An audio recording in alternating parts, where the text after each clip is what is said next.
Pakistan media అక్కడ దేశం కోసమే చేయాలి. ఇక్కడ మీడియా మాత్రం మన దేశం కోసం పనిచేసేవాళ్ళు 30% ఉన్నారు. 70% పాకిస్తాన్ కోసము, లేకపోతే కనుక సెక్యులరిజం పేరుతో విచిత్రమైనటువంటి వ్యాఖ్యలు చేసేవాళ్ళు ఉన్నారు. అయితే పాకిస్తాన్ మీడియా మాత్రం హైయెస్ట్ ప్యానిక్ అక్కడ ప్రజలకే క్రియేట్ చేస్తుంది.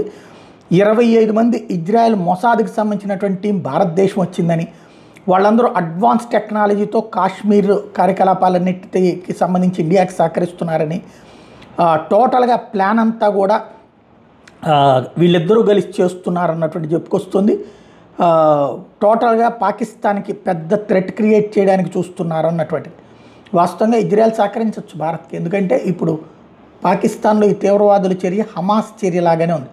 హమాస్ వాళ్ళు కొంతమంది పాకిస్తాన్కి వచ్చారు, లష్కరే తోయిబాతో భేటీ అయ్యారు, ఆ తర్వాత ఈ ఘటన జరిగింది అంటున్నారు. కాబట్టి సేమ్ రివర్స్ అయ్యి ఉండొచ్చును. అక్కడ హమాస్ని అంతం చేసే ఇజ్రాయెల్ భారతదేశానికి వచ్చి సాయం చేయొచ్చు.